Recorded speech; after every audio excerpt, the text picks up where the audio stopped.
yang akan memilih calon atau pasangan calon capres maupun cawapres yang dipilih oleh buruh.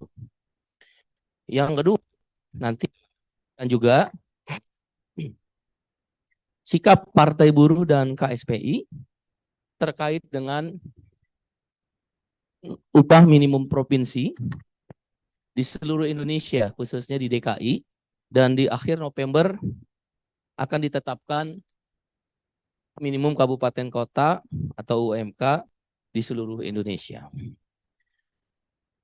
Itulah dua agenda yang akan kami sampaikan di dalam konferensi pers pada hari ini. Kami minta maaf, seharusnya Kang Asep sebagai Direktur Eksekutif Risetindo Barometer, satu lembaga survei yang independen, yang kami minta tolong untuk melakukan survei, bisa hadir di tempat ini.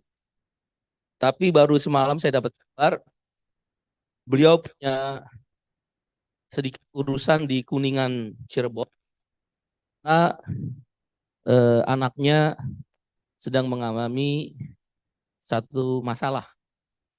Tapi nanti kalau masih ada waktu, jam 12 siang, Kang Asep akan ikut melalui Zoom untuk menyampaikan hasil penelitiannya. Oleh karena itu nanti saya minta Bung Kahar Cahyono, Ketua Bidang Informasi dan Komunikasi dan Propaganda Partai Buruh, sekaligus KSPI, untuk menyampaikan dan membacakan. Nanti analisanya akan disampaikan oleh Kang Asep kalau ada itu jam 12 siang. Tapi hasil risetnya akan dibacakan oleh Bung Kahar. Riset ini atau survei ini dibiayai oleh Partai Buruh. Jadi internal, ya, dibiayai oleh Partai Buruh sendiri yang berasal dari iuran anggota Partai Buruh, yaitu para buruh-buruh yang bekerja di pabrik, dan sebagian dari fundraising. Fundraising itu artinya organisasi Partai Buruh seperti SPMI, KSPI, KSPSI, ORI itu membiayai juga fundraising, ya. Jadi tidak ada biaya dari survei ini yang dari pihak luar. Apakah itu pengusaha, pemerintah, atau partai politik tertentu. Biaya ini murni dari iuran buruh yang menjadi anggota serikat buruh dan juga otomatis anggota partai buruh dan juga fundraising dari organisasi yang mendirikan partai buruh. Survei ini ingin memotret selama ini kan lembaga selalu menempatkan partai buruh itu 0, padahal anggota kami itu secara total di seluruh Indonesia 10 juta. Kalau dia 0, misal SMRC lah, indikator politik Burhanuddin Muhtadi atau LSI Denny JA selalu memberi 0,0. Nggak ada yang milih partai buruh. Paling tinggi 0,1. Catatan kami, suara sah nasional itu akurat nih, ya, itu 149 jutaan. Jadi kalau dia 0,1, 140.000 itu nggak masuk akal bagi partai buruh. Masa 140.000 yang memilih partai buruh dengan elektabilitas 0,1% itu SMRC, LSI, Denny JA. Kami tahu mereka dibayar oleh partai tertentu untuk menghancurkan partai buruh, karena partai buruh akan ngambil suara partai lain. Dalam kalkulasi survei, sekali lagi ya, ini survei, kami nggak menyerang partai lain, ini kan internal, ya. Seperti PDIP, Gerindra, PKS, itu ada 3 partai besar yang akan suaranya ketarik dengan partai buruh. Ya, maka kami tidak menuduh 3 partai itu menyuruh lembaga survei, tidak. Tapi kami berkeyakinan, partai buruh berkeyakinan dari analisa ini, ada partai-partai yang memang meminta partai buruh itu dibikin 0,0. Karena mereka khawatir suara konstituen mereka yang selama ini ada, itu akan balik yang berasal dari buruh, petani, dan kelas pekerja. Ini analisa. Nah, oleh karena itu kita lakukan survei internal di kelompok buruh saja. Apa benar buruh tidak akan memilih partai buruh? Atau hanya 140.000? Karena nggak masuk akal. Masa 10 juta anggota serikat buruh dengan keluarganya. itu cuma 140.000, itu nggak masuk akal. Ini ada pesanan. Kan kalau buruh ngelihat hasil survei itu, dia akan down kan. Ah, ngapain milih partai buruh yang kalah. Seperti juga sekarang kita lihat kan, capres-capres itu perang lembaga survei kan. Kan pesannya pertama meninggikan yang membayar survei, menghancurkan lawan. Kan sudah dipakai seperti itu. Walaupun Kodari itu orang yang paling sering merendahkan partai buruh. Nanti kita akan buktikan bahwa pendapat Kodari itu, saya tidak menyerang Kodari ya, kan boleh. Dia kan menyerang partai buruh terus. Nggak mungkin 0,0. Belum juga kita terbentuk sebagai peserta pemilu, Pak Kodari itu selalu nyerang, nggak mungkin menang 0,0. Jadi persepsi publik itu dibentuk. Nah, sekarang baru kelihatan, kita yakin.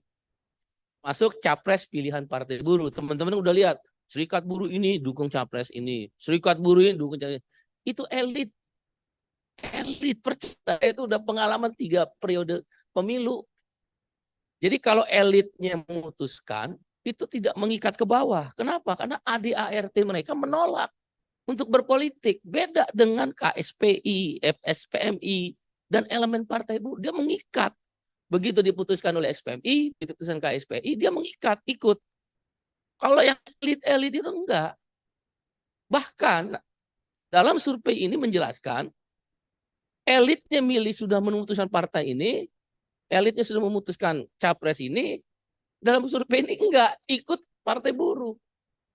Nah, ini satu metode ilmiah yang untuk melawan yang namanya Kodari itu, yang selalu merendahkan partai buruh itu. Enggak apa-apa, justru kita bekerja keras. Kan dia nantang, survei lawan survei. Ya, kita akan lawan survei bayaran dengan survei yang independen. Ya, termasuk betul, saya membawa pada dan lembaga-lembaga survei itu betul. Survei. Kami ingin bilang survei bayaran akan dilawan dengan survei independen. Ya. Dan orang yang mensurvei ini kena benar dengan metode yang dibawa oleh Pak Kodari itu. Riset Indobarometer, satu lembaga survei independen, sehingga ini nanti akan memberikan masukan buat partai buruh. Intinya kami berkeyakinan, nanti saya akan kasih kesimpulan setelah ada persentase.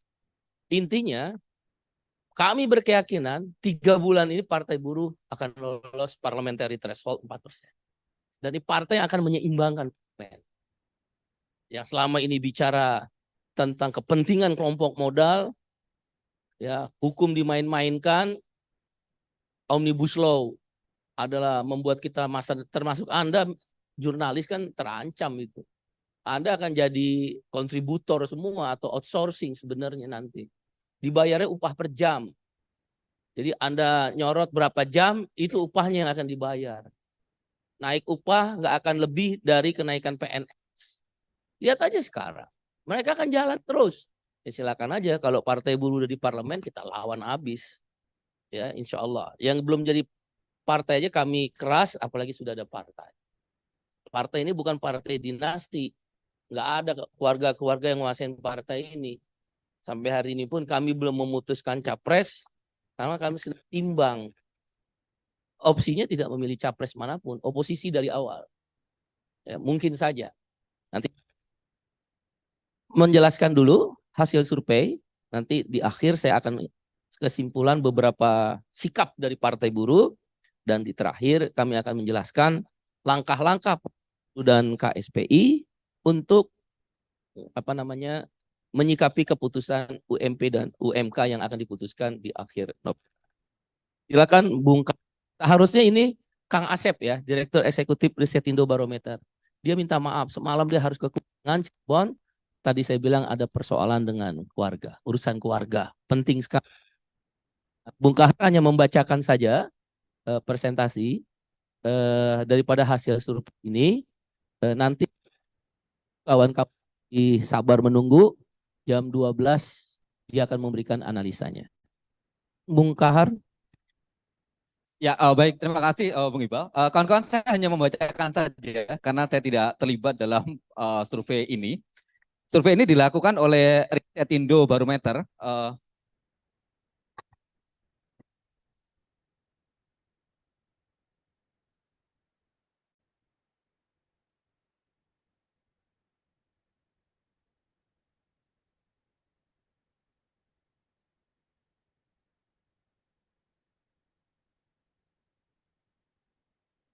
Ya, survei ini dilakukan oleh Risetindo Barometer. Temanya ini, persepsi publik, persepsi buruh, baik yang menjadi anggota maupun yang tidak menjadi anggota serikat buruh di 18 provinsi di Indonesia terhadap isu politik menjelang pemilu 2024. Periode surveinya dilakukan pada tanggal 1 sampai dengan 10 November 2023. Metodologi survei yang digunakan, ini adalah survei dilakukan di 18 provinsi yang mencakup 37 dapil DPR RI di 152 kabupaten kota dan jumlah penduduk di Sisdukcapil di 18 provinsi itu adalah 133 juta begitu. Jumlah responden sebanyak 1.200 responden, margin of error-nya adalah 2,83% pada tingkat kepercayaan 95%. Respondennya adalah warga negara Indonesia yang mempunyai hak pilih, jadi minimal usianya adalah 17 tahun atau sudah menikah, anggota serikat buruh, baik buruh bekerja, buruh petani, pertukangan dan lain-lain, dan bukan anggota serikat buruh seperti buruh yang tidak berserikat, mantan buruh, ini ter-PHK begitu ya, simpatisan partai buruh seperti ibu rumah tangga, orang yang menganggur, masih sekolah, masyarakat kecil dan sebagainya. Waktu pengambilan datanya tanggal 1 sampai dengan 10, kemudian teknik, ya 10 November 2023. Teknik pengambilan sampel dan database populasi nomor telepon yaitu systematic random sampling. Data nomor telepon diperoleh dari pengumpulan database dari masing-masing daerah, esko provinsi, dan kabupaten kota yang dinilai terdapat pengurus partai buruh. Dan kemudian survei dilakukan via telepon oleh enumerator melalui call center begitu ya. Hasil survei dicatat, diinput dan kemudian diolah hasilnya. Nah, kemudian distribusi sebaran sampelnya ini di Jawa Barat itu proporsinya 34,78%, ada 417 sampel, ini yang terbesar. Kemudian Jawa Tengah 12,80%, ada 154 sampel. Kemudian Jawa Timur ada 151 sampel, di Banten 132, Jakarta 62, Sumut 45, Riau 32, Sulawesi ini mencakup Sulawesi Sultra dan Sulawesi Selatan, ini ada 28 dan 21. Kemudian di Papua itu ada 40. Papua ini mencakup 3 provinsi. Kemudian lain-lain itu mencakup NTT, Maluku, Bengkulu, Kepulauan Riau, Maluku Utara, Jambi, dengan total sampelnya 1.200 sampel. Nah, teman-teman, ini adalah status pekerjaan responden. Buruh pabrik ini ada 41,17% total respondennya. Kemudian orang yang tidak bekerja 18,50, ibu rumah tangga 18,25, kemudian buruh kebersihan ini 4,33, wira swasta ini mereka yang bekerja di bengkel, percetakan, kuliner itu ada 3,83, buruh pertukangan itu 2,75%, masih bersekolah ini SMU dan mahasiswa itu 2,67%, petani 1,83%, kemudian driver, ojol, opang itu 1,67% dan lain-lain. Ada pedagang, guru honorer, buruh di sekolah, kemudian karyawan swasta, ini PT, yayasan begitu, petugas keamanan, kemudian freelancer. Nah, selanjutnya ketika survei ini juga menanyakan apa permasalahan kaum buruh saat ini yang harus menjadi perhatian pemerintah. Nah, survei ini menjawab upah yang layak itu 30,66%. Jadi soal upah itu yang terbesar yang menjadi perhatian permasalahan buruh. Kemudian pesangon yang layak itu 23,31%, lapangan pekerjaan 19,96%.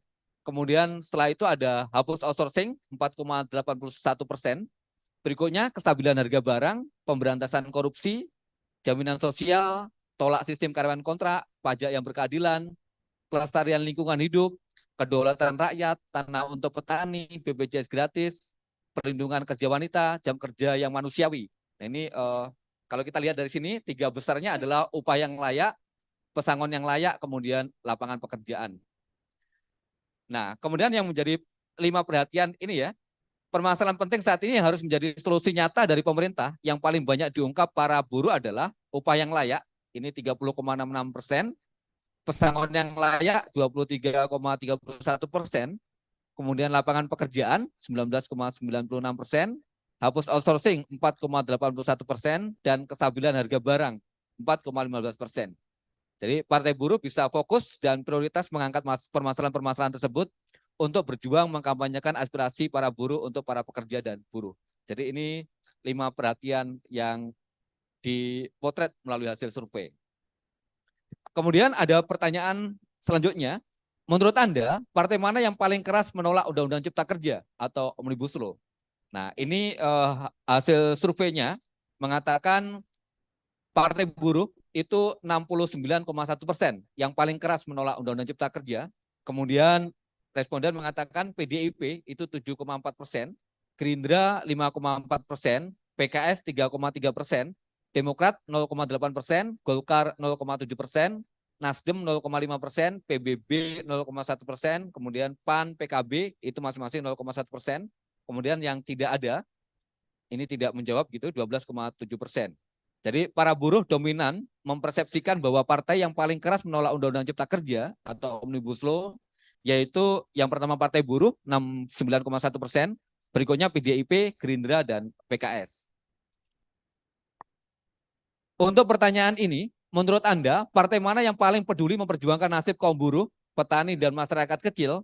Ini Partai Buruh mendapat jawaban 81,3%, kemudian PDIP 2,9%, PKS 2,3%, Gerindra 2,3%, Nasdem 0,9%, kemudian disusul Perindo 0,5%, PSI dan Demokrat itu masing-masing 0,3%, dan kemudian Golkar dan PKB itu 0,2%, yang tidak menjawab 8,7%.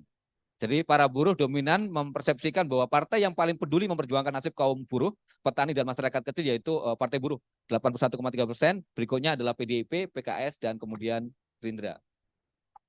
Kemudian survei ini juga mempertanyakan ini, seberapa setuju Anda bahwa kaum buruh harus memilih caleg dari Partai Buruh? Nah ternyata yang sangat setuju itu jawabannya adalah 48,4%. Kemudian yang mengatakan setuju itu 46,4%. Jadi artinya para buruh mayoritas sangat setuju 94,8% bahwa kaum buruh harus memilih caleg dari Partai Buruh. Yang tidak setuju 4,3%, kemudian sangat tidak setuju hanya 0,8%. Kemudian ditanyakan juga, seandainya pemilihan legislatif DPR RI dilakukan hari ini, ada beberapa partai politik mana yang akan Anda pilih? Partai Buruh itu mendapat jawaban 67,8%, PDIP 7,4%, Gerindra 5,7%, Golkar 1,6%, PKS 1,3%, PKB 1,3%, kemudian Demokrat, Nasdem, Partai Umat itu di bawah 1%, kemudian yang belum tahu, belum menjawab itu 13,7%. Jadi kesimpulannya adalah seandainya pemilihan legislatif DPR RI dilakukan pada hari ini, mayoritas pilihan para buruh terhadap partai di pemilihan legislatif 2024 mendatang yaitu Partai Buruh 67,8%, PDIP 7,4%, kemudian Gerindra 5,7%. Teman-teman, ini adalah pilihan partai berdasarkan provinsi. Jadi di Jawa Barat ini baseline-nya adalah 34,78%. Ini yang menjawab PKB 0,7%, Demokrat 1,7%, Gerindra 5,3%, Partai Umat 0,7%, kemudian ini Partai Buruh 65,7%. Di Jawa Tengah dengan baseline 12,80%, ini yang menjawab Partai Buruh 43,8%. Di Jawa Timur itu Partai Buruh mendapatkan 55%. Di Banten dengan baseline 11%, ini Partai Buruh 78%. Di Jakarta ini 100%, 100% responden kita mengatakan akan memilih Partai Buruh. Sulawesi 57,1%, Sumatera Utara 53,3%, Papua 64,2%, Riau 73,4%, kemudian yang lainnya itu Partai Buruh mendapatkan angka 64,4%. Untuk pertanyaan, seberapa puaskah Anda terhadap peran serikat buruh dan petani yang merupakan pendiri Partai Buruh dalam memperjuangkan hak Anda? Nah ini sangat puas, yang menjawab sangat puas 37,6%, kemudian yang menjawab puas 50,2%. Jadi artinya para buruh sangat puas 87,8% terhadap peran serikat buruh dan petani yang merupakan pendiri Partai Buruh dalam memperjuangkan aspirasi mereka. Yang menjawab tidak puas ada 11,2%, kemudian yang sangat tidak puas 1,1%. Kemudian ada pertanyaan lain, seberapa puaskah Anda terhadap kinerja Presiden Joko Widodo sampai dengan saat ini? Yang menjawab sangat puas itu 10,1%, kemudian yang menjawab puas 46,2%. Jadi dari sini kita bisa menyimpulkan tingkat kepuasan para buruh terhadap kinerja Presiden Joko Widodo tergolong biasa saja. Tidak terlalu buruk dan tidak terlalu baik, hanya sebesar 56,3%. Yang menjawab tidak puas itu 38,4%, kemudian sangat tidak puas buruh mengatakan 5,3%. Kemudian teman-teman, ada juga pertanyaan di antara 6 calon presiden berikut ini, Prabowo Subianto, Ganjar Pranowo, Said Iqbal, Riza Ramli, Najwa Shihab, Rocky Gerung, mana yang Anda pilih? 6 ini adalah hasil konvensi Partai Buruh yang waktu itu sudah diumumkan. Jadi jawaban yang paling tinggi, Said Iqbal itu 29,8%, Prabowo Subianto 20,2%, Ganjar Pranowo 17,8%, Rocky Gerung 3,9%, Najwa Shihab 2,5%, Riza Ramli 1,2%. Belum menjawab, tidak tahu, atau tidak menjawab itu 24,8%. Jadi jika disandingkan ada 6 calon presiden, yaitu Prabowo Subianto, Ganjar Pranowo, Said Iqbal, Riza Ramli, Najwa Shihab, dan Rocky Gerung, para buruh memilih Said Iqbal 29,8%, kemudian berikutnya Prabowo 20,2%, Ganjar Pranowo 17,8%, kemudian Rocky Gerung 3,9%, Najwa Shihab 2,5%, dan Riza Ramli 1,2%. Kemudian kita juga mensurvei ini, jika calon presiden tinggal 2 nama, yaitu Capres A dan Capres B, siapa yang Anda pilih? Capres A ini 27,3%, Capres B 39,2%, yang belum menjawab 33,5%. Ini jika disandingkan antara 2 calon yaitu Capres A dan Capres B, pilihan para buruh sebagai berikut. Capres A 27,3%, Capres B 39,2%.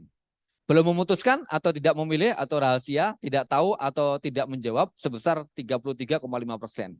Jika 33,5% itu disebar proporsional terhadap 2 capres tersebut, maka Capres A sebesar 41,05% dan Capres B sebesar 58,95%. Nah, ini adalah pilihan capres berdasarkan provinsi. Jawa Barat itu untuk Capres A 17,0%, Capres B 43,4%, yang belum menjawab 39,6%. Jawa Tengah 58,3% untuk Capres A, 7% Capres B, kemudian 24%. Jawa Timur, Capres A 30,8%, Capres B 37,4%, tidak menjawab 31,8%. Banten, Capres A 19,4%, Capres B 21,0%, kemudian tidak menjawab 59,7%. Jakarta, Capres A 38,8%, Capres B 42,8%, tidak menjawab 18,4%. Sulawesi itu 40% untuk Capres A, 40% untuk Capres B, dan 20% tidak menjawab. Sumatera Utara 42,5% untuk Capres A, Capres B 45,0%, dan kemudian 12,5% tidak menjawab. Sumatera Utara 42,5% untuk Capres A, Capres B 45%, kemudian 12,5% tidak menjawab. Kemudian Papua 40,6% untuk Capres A, 56,3% untuk Capres B, tidak menjawab 3,1%. Riau 31,1% untuk Capres A, Capres B 34,8%, tidak menjawab 34,1%. Dan kemudian yang lainnya itu untuk Capres A 32,2%, Capres B 28,8%, tidak menjawab 39%. Nah, kemudian kita juga menanyakan ini. Seandainya pemilihan presiden, wakil presiden dilakukan hari ini, ada 2 pasangan calon, yaitu calon paslon A dan paslon B. Pasangan calon mana yang akan Anda pilih? Paslon A itu 27,27%, kemudian paslon B 39,5%, yang belum menjawab, tidak tahu 33,5%. Jadi jika disandingkan antara 2 pasangan calon, yaitu paslon A dan paslon B, pilihan para buruh sebagai berikut. Paslon A 27,27%, paslon B 39,5%, belum memutuskan, tidak memilih, rahasia, tidak tahu, tidak menjawab sebesar 33,5%. Jadi jika 33,5% itu disebar proporsional terhadap dua paslon tersebut, maka paslon A sebesar 40,6% dan paslon B sebesar 59,4%. Ini pilihan capres berdasarkan provinsi. Nah, kemudian ini adalah statistik di Indonesia begitu ya, tahun 2023. Ini untuk DPT-nya adalah 204 juta sekian. Untuk orang yang akan pindah TPS itu ada 1.473.605 sekian. Untuk orang yang mencoblos di lingkungan rumahnya itu 6,28 juta. Kemudian daftar pemilihnya ada 212 juta sekian. Kemudian prediksi orang yang datang ke TPS itu adalah 167,9 juta atau 79%. Kemudian prediksi suara sah nasional itu ada sekitar 149,9 juta atau 89,3%. Kemudian prediksi suara tidak sah nasional itu adalah 10,7%.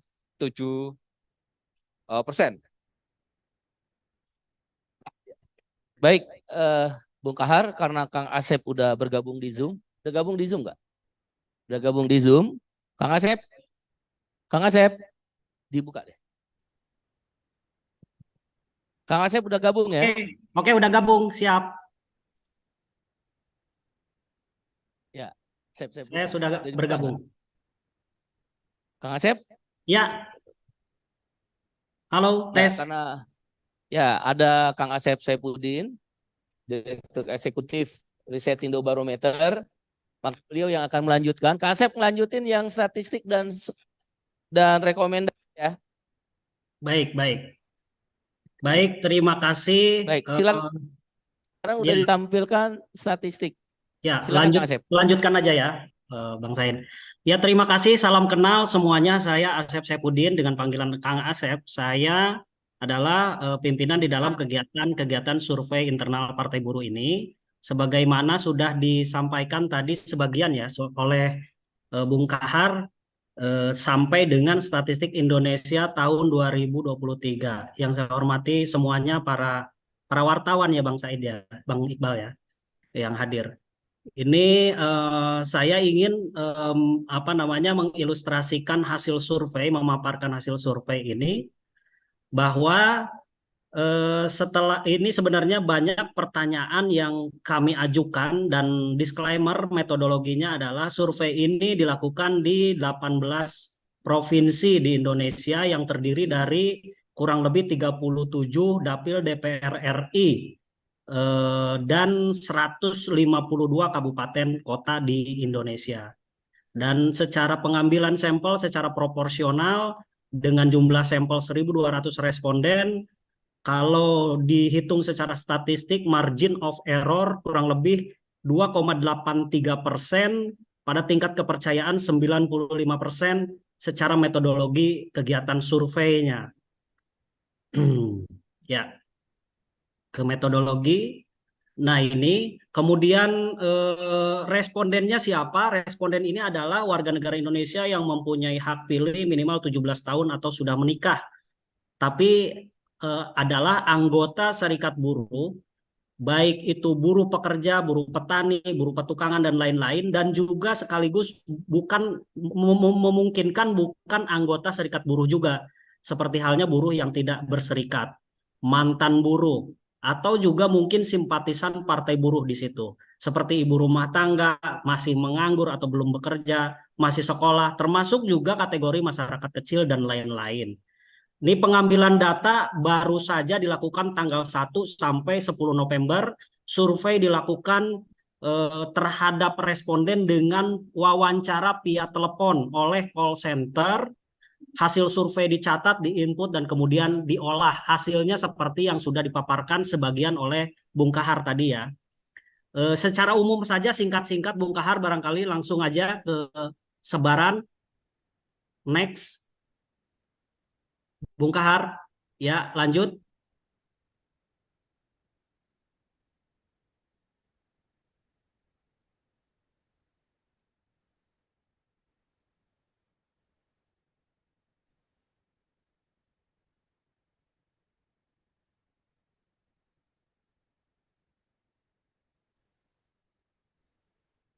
Halo, Bung Asep.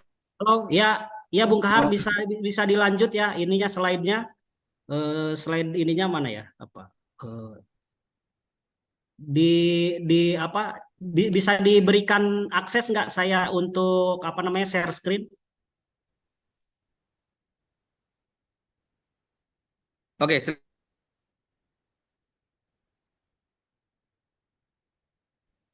Sebentar, sebentar, sebentar.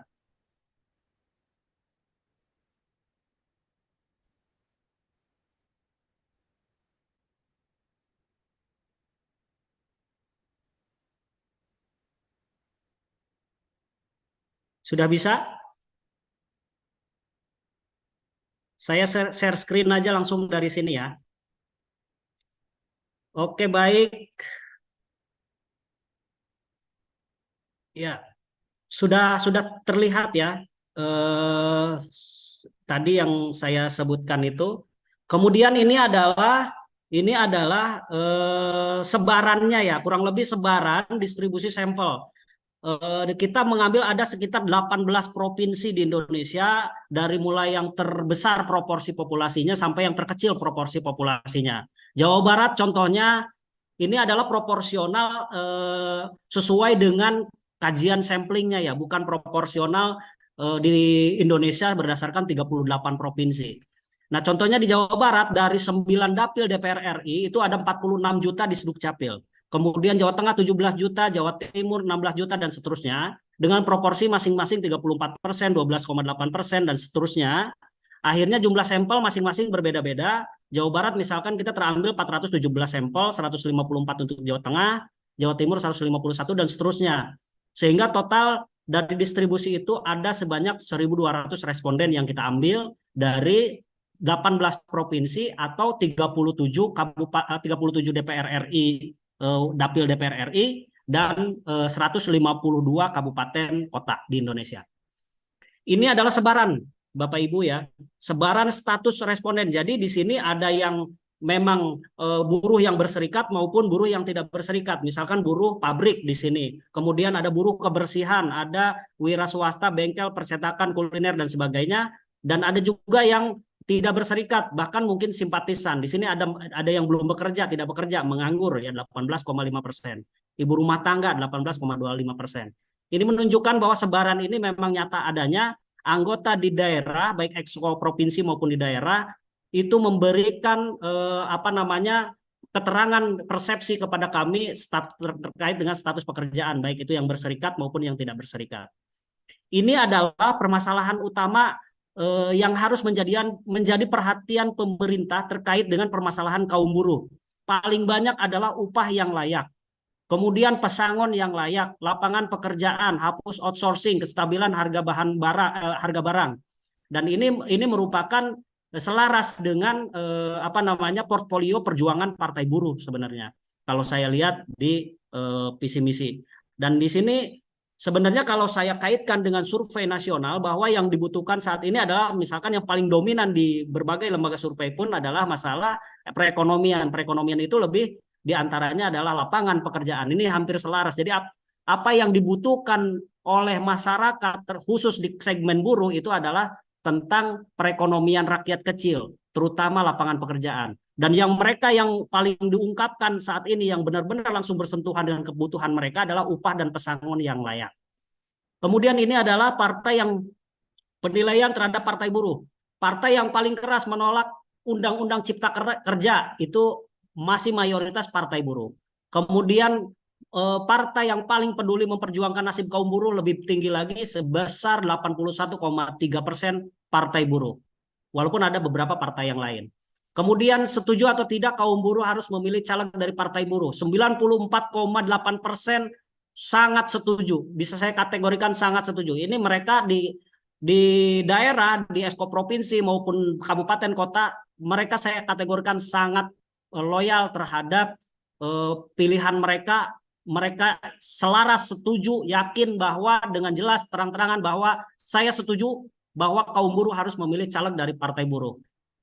Dari hasil survei seperti itu, dan ini adalah terkait dengan elektabilitas pemilihan legislatif DPR RI dilakukan hari ini. Ada beberapa nama partai politik kita sebutkan kepada responden. ada sekitar 17 partai ditambah dengan nomor 24 Partai Umat. Mereka mayoritas nomor 6 Partai Buruh. Sebanyak 67,8% dia menyatakan Partai Buruh. Ada juga yang menyatakan 7,4% PDIP, 2 Gerindra, Golkar, PKS, PKB, Demokrat, Nasdem, Partai Umat. Ada juga yang undecided voters belum memutuskan, rahasia, tidak akan memilih katanya, tidak tahu atau tidak jawab. Sekali lagi Bapak Ibu ya, jangan kaget. Jadi kalau misalkan dibandingkan dengan hasil survei secara umum, barangkali ada daftar partai dari hasil elektabilitas ternyata berbeda karena memang kita surveinya adalah populasi terhadap anggota kaum buruh, definisi yang berserikat maupun yang tidak berserikat yang berada di esko provinsi maupun di esko kabupaten kota partai buruh. Kemudian ini adalah distribusi partai berdasarkan provinsi. Kalau saya melihat partai buruh hampir dominan di semua provinsi. Dalam arti persepsi mereka di setiap provinsi di Jawa Barat ada 65,7% dia memilih partai buruh. Lalu kemudian di situ masih ada dominan sebagian ada di PDIP. Kemudian kalau kita lihat di Jawa Tengah 43,8% partai buruh dan di sini hampir bersaing dengan PDIP 40,6%. Ini ada di Jawa Tengah. Jawa Tengah ini memang basisnya merah atau banteng. Kemudian Jawa Timur pun juga sama. Di sini antara Partai Buruh dengan PDIP dengan porsi yang berbeda. Di Jawa Timur hanya 17,5% aja PDIP. Dan tetap saya melihat bahwa hampir semua mayoritas di semua provinsi, segmen provinsinya di atas rata-rata di atas 50%, hanya di Jawa Tengah saja. Apalagi di Jakarta ini sangat loyal. Mereka katanya mengatakan hampir dari sampel Jakarta semua menentukan pilihan dari daftar pemilih partai itu adalah Partai Buruh.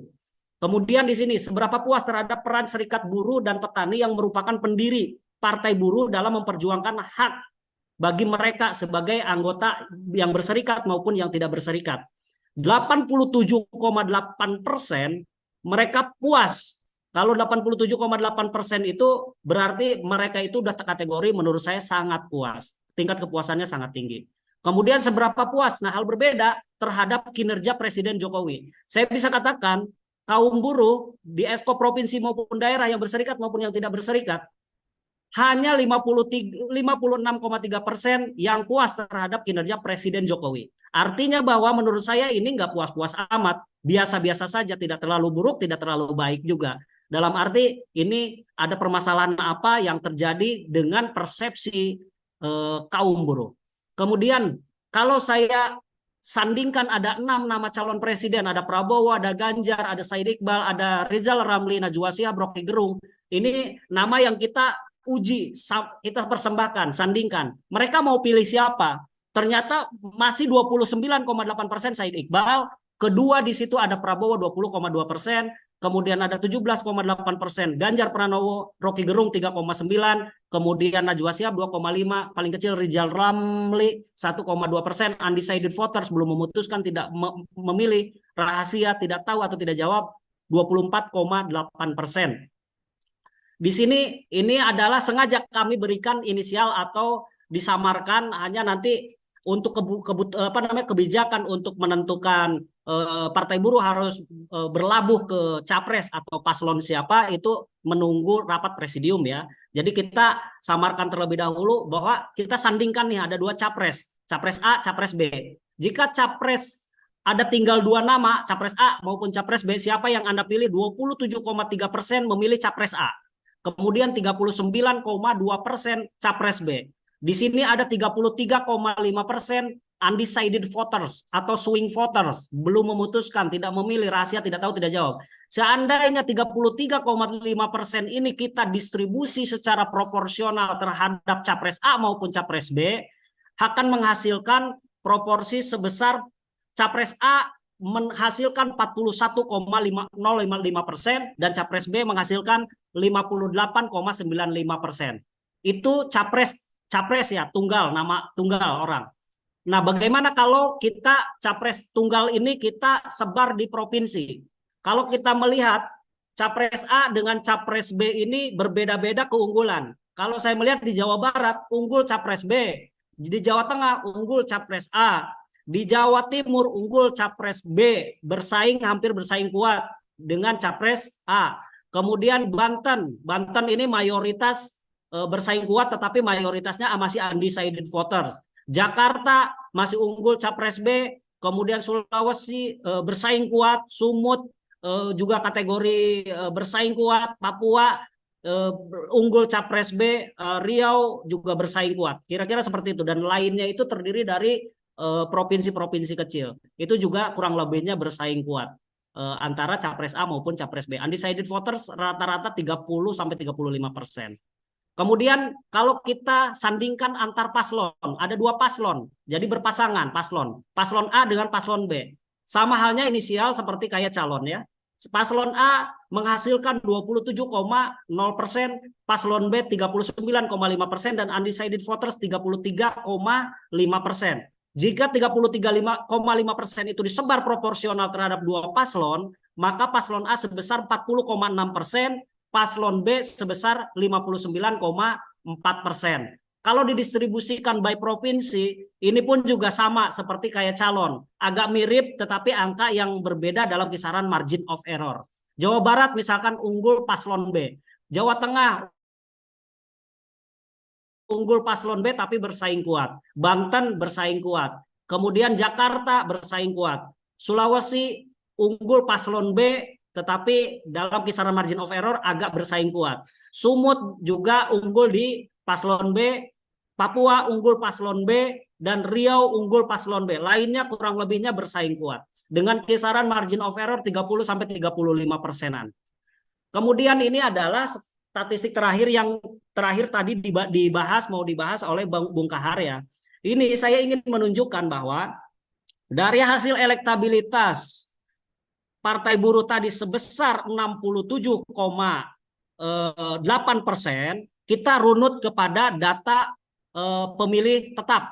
DPT sejauh ini adalah 204.807.222. Kalau misalkan kita gabung dengan DPTB, orang yang akan pindah TPS, DPK, orang yang akan mencoblos di lingkungan rumahnya, maka daftar pemilih ini kurang lebih sebanyak 212.567.227. Nah, prediksi datang ke TPS partisipasi pemilih itu kurang lebih 79%-nya kurang lebih di angka nominal 167.921.256.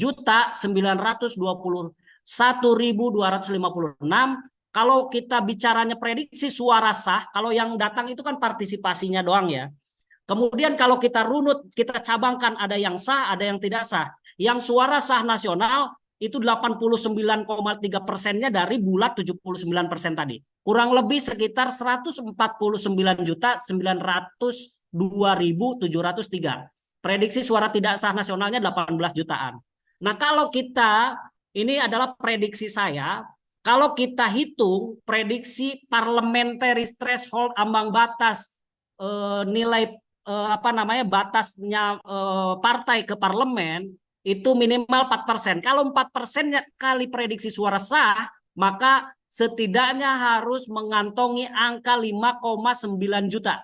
5.996.108. Nah, kalau kita lihatnya adalah jumlah populasi yang ada di 18 provinsi di Indonesia yang terdiri dari 37 dapil DPR RI, 152 kabupaten kota, maka diprediksikan kuat data valid sekitar kurang lebih 5 juta.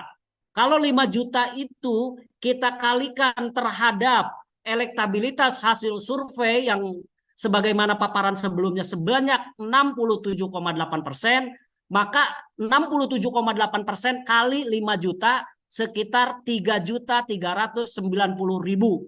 Maka kalau 3.390.000 itu kita bandingkan, kita rasiokan terhadap prediksi suara sah nasional 149.902.703 atau dengan prediksi yang datang partisipasi pemilih, maka elektabilitas Partai Buruh terhadap partisipasi pemilih sebesar 2,019%.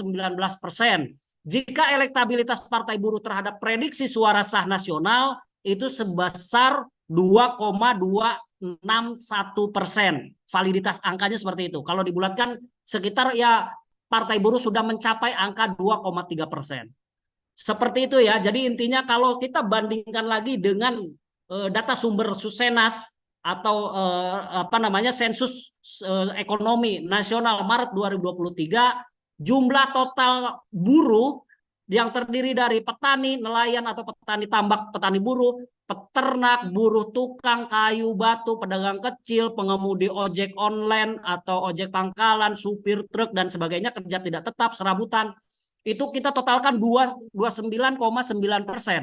Kalau dari total jumlah pemilih maka 57.408.000. Diprediksikan kalau saja di 18 provinsi, 152 kabupaten kota di 37 dapil DPR RI itu sebanyak 5 juta orang, maka 3.390.000 itu dibagi terhadap 57.408.000 itu adalah elektabilitas Partai Buruh di kalangan kaum buruh di Indonesia itu sebesar 5,91%. Jika elektabilitas Partai Buruh dari seluruh pemilih di Indonesia, maka 3,3 juta 390.000 dibagi dengan 167.921.256 sebesar 2,019. Nah, sama halnya seperti kayak tadi elektabilitas Partai Buruh terhadap prediksi suara sah nasional sebesar 2,3% atau 2,261%. Kurang lebih seperti itu. Di sini ini summary-nya. Jadi intinya bahwa kalau teman-teman wartawan semua dan semua bertanya berapa sih nilai elektabilitas Partai Buruh saat ini, saya dengan yakin mengatakan sudah mencapai angka 2,261%. Atau kalau dibulatkan 2,3%. 2,3% Partai Buruh sudah mencapai elektabilitas itu. Kalau ingin mencapai minimal 4%, maka setidaknya Partai Buruh harus mengejar 1,7% lagi untuk mencapai parlemen threshold. Seperti itu pemaparan dari saya secara umum. Ini adalah gambaran hasil survei. Survei ini saya disclaimer ya, saya independen, saya apa adanya, saya tidak berpihak atau bias. Intinya saya melakukan survei apa adanya, suka saya katakan, tidak suka saya katakan, positif saya katakan, negatif saya katakan, apa adanya seperti ini. Inilah suara anggota Partai Buruh yang berserikat maupun yang tidak berserikat di 18 provinsi, di 37 dapil di Indonesia atau 152 kabupaten kota di Indonesia dengan beragam persepsi. Saya melihat secara umum bahwa persepsi mereka sangat positif, dan bagi Partai Buruh itu sendiri sudah menurut saya sudah cukup berjalan, cukup bagus dengan angka elektabilitas sebesar 2,3%. Punya PR besar untuk mengejar 1,7% lagi. Demikian, terima kasih. Saya kembalikan ke admin atau Bang Iqbal.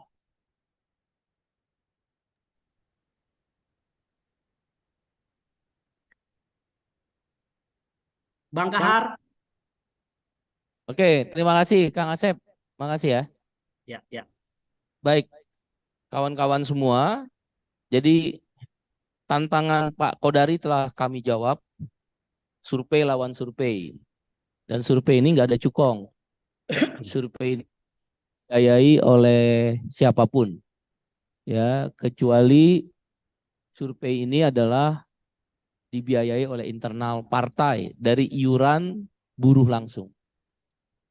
Dan survei ini menjelaskan beberapa hal kesimpulan. Ya, beberapa hal kesimpulan. Yang pertama, sampai dengan andaikan pemilu dilakukan pada hari ini, survei menjelaskan elektabilitas Partai Buruh dari suara sah nasional adalah 2,3%. Tepatnya 2,261%. Jadi sekali lagi, kalau pemilu dilakukan pada hari ini, survei menjelaskan elektabilitas Partai Buruh terhadap suara sah nasional adalah 2,3%. Sehingga Partai Buruh membutuhkan 1,7% lagi untuk memenuhi syarat parliamentary threshold. Kami berkeyakinan 3 bulan ini adalah waktu yang cukup untuk mengejar 1,7% tersebut. Yang kedua, buruh yang memilih Partai Buruh, hasil survei menjelaskan ada 3.390.000 orang. Saya ulangi, buruh yang memilih Partai Buruh, buruh di sini ada buruh pabrik, buruh karyawan, buruh kerah putih, buruh tani, buruh nelayan, dan sebagainya. Buruh yang memilih Partai Buruh, hasil survei menjelaskan jumlahnya 3.390.000 orang. Jadi nggak benar indikator politik bilang 0%. Burhanuddin Muhtadi itu benci benar sama Partai Buruh. Apalagi Kodari, bencinya setengah mati sama Partai Buruh. Ya, oleh karena itu tidak benar kalau 0,1% itu cuma 140.000. Kalau 0,2% itu kira-kira 280.000. Itu survei-survei mereka kan mengatakan itu. Jadi kami sudah jawab dengan survei internal, kredibel, independen, dan biaya sendiri. Yaitu yang memilih Partai Buruh, andaikan pemilu dilaksanakan pada hari ini adalah 3.390.000 orang. Itu yang kedua. Kesimpulan yang ketiga,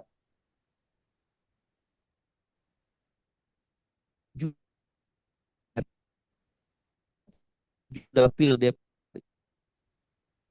ya, Partai Buruh targetnya dari 37 dapil DPR RI yang tadi udah dipaparkan, target Partai Buruh adalah 30 kursi DPR RI.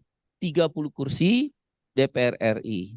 Tetapi bila pemilu dilaksanakan pada hari ini, maka 30 kursi itu adalah 4.500.000 orang.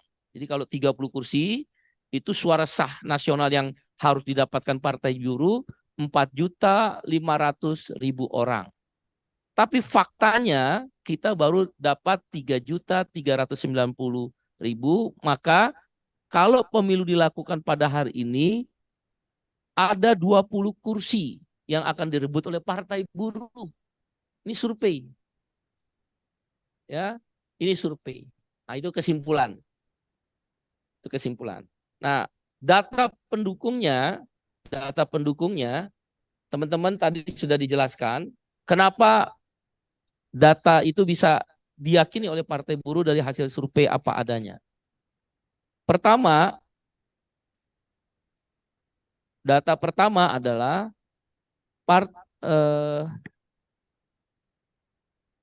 data pertama ya pendukung. Kenapa kok bisa elektabilitas 2,3%?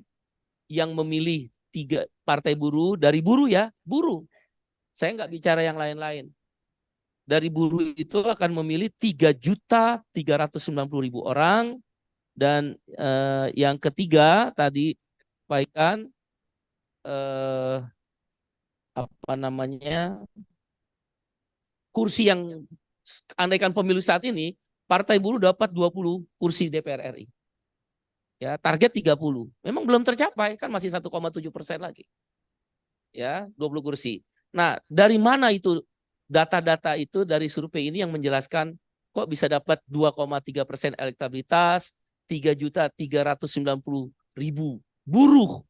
Buruh itu sekali lagi ada petani, ada nelayan, kok memilih Partai Buruh dan ada 20 kursi DPR RI akan direbut oleh Partai Buruh. Data ini dijelaskan dengan tadi yang disampaikan oleh Bung Kahar dan Kang Asep. Pertama, siapa yang paling keras menolak Undang-Undang Cipta Kerja? Responden menjawab Partai Buruh 69,1. Isu Omnibus Law Undang-Undang Cipta Kerja itu keras di Partai Buruh rupanya. Ya, catat itu yang pertama, catat. Yang pertama adalah alasan kenapa 2,3% elektabilitas, alasan kenapa ada 3.390.000 buruh memilih Partai Buruh, alasan kenapa saat ini kalau pemilu 20 kursi saudara, saya ingatkan sekali lagi. Itu Partai Buruh dapat mewakili kawan-kawan buruh, 20 kursi DPR. Alasan yang pertama, survei ini memotret partai yang paling keras menolak Undang-Undang Cipta Kerja adalah Partai Buruh, 9,1%. Itu survei. Dan ini terkonfirmasi. Buruh puas dan sangat puas terhadap Presiden Jokowi berapa persen? Cuma 56, berapa tadi?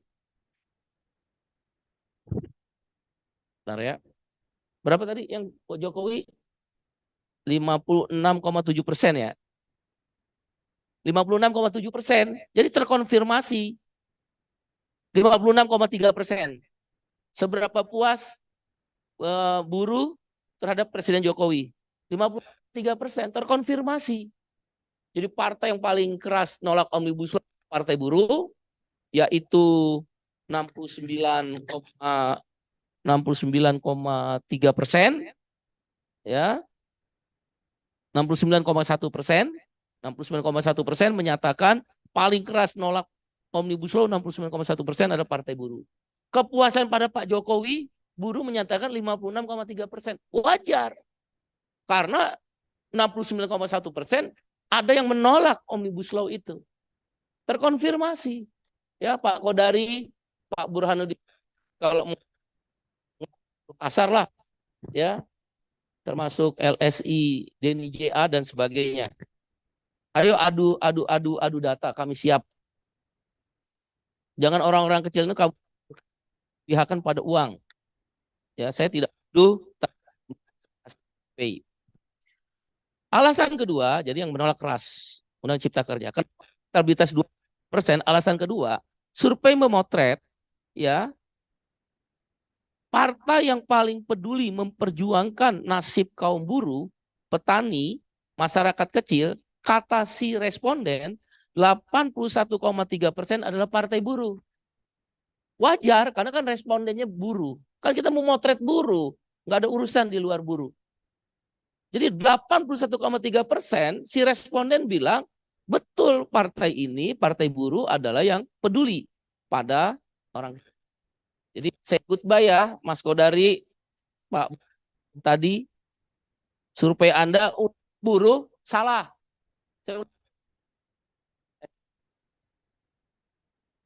Indobarometer, LSI, Denny JA, super.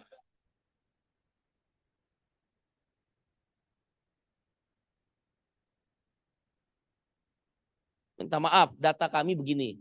Kan Anda selalu nantang data lawan data, survei lawan survei.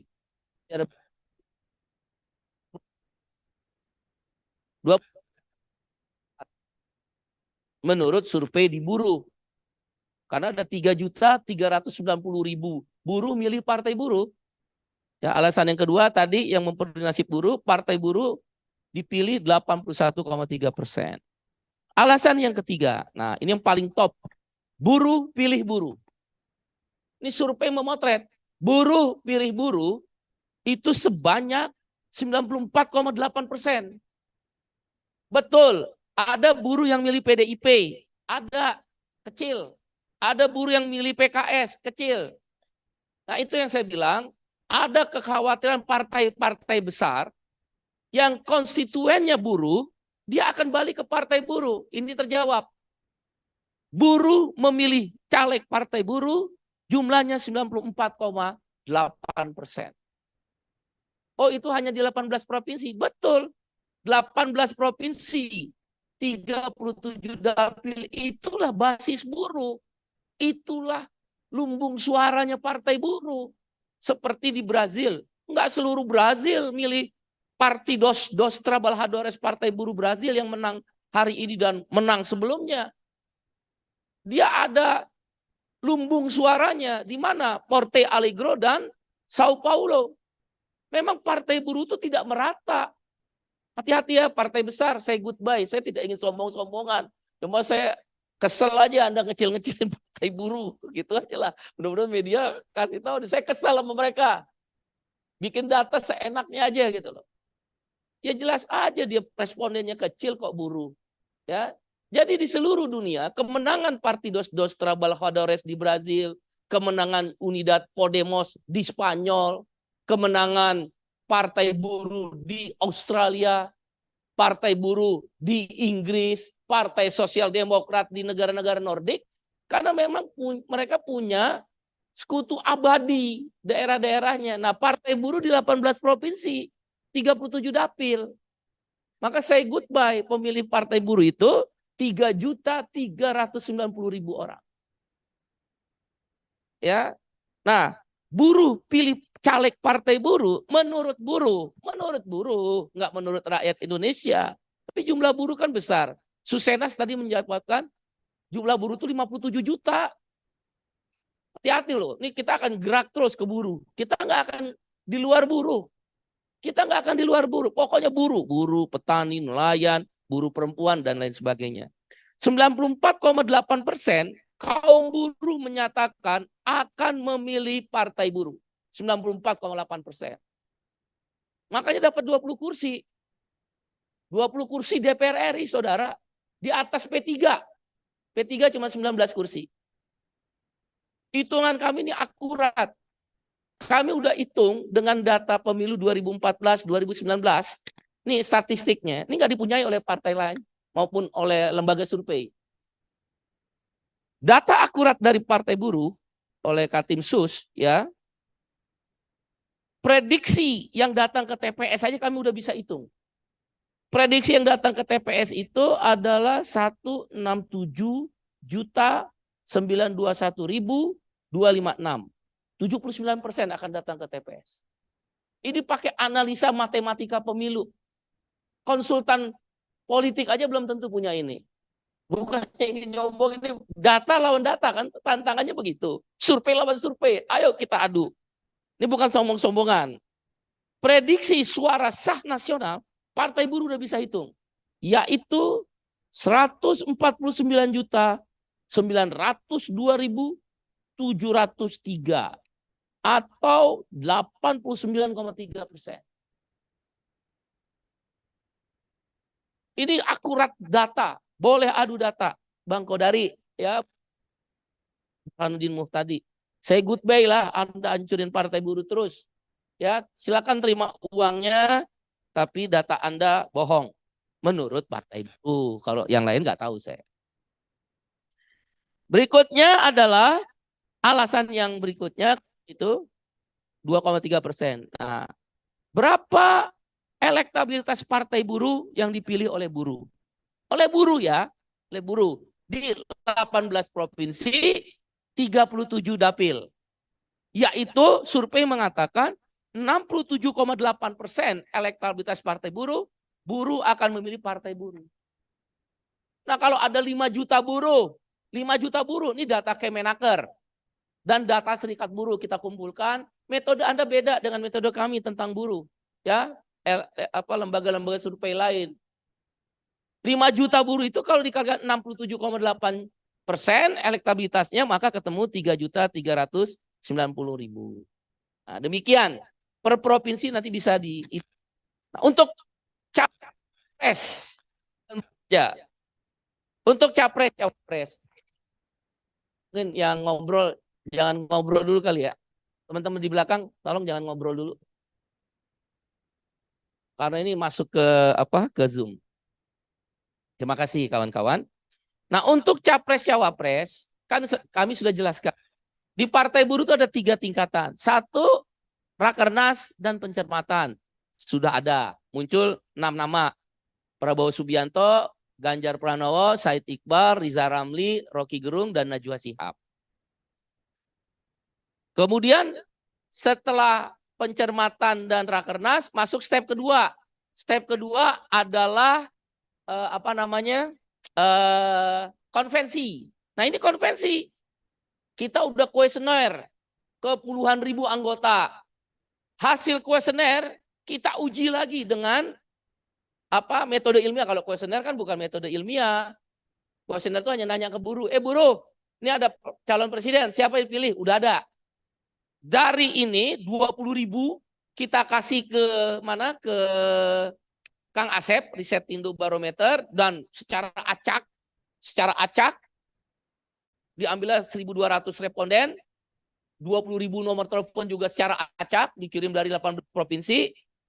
Ketemulah, karena ini masih konvensi, maka kami nggak bisa mengumumkan nama. Karena ngumumin nama itu harus melalui rapat presidium. Tapi kawan-kawan udah bisa menduga kan. Nah, ketemulah bahwa capres pilihan buruh.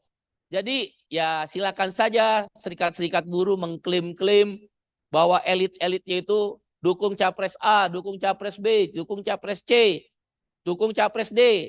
Ini fakta. Anggota Anda juga ikut di dalam survei ini.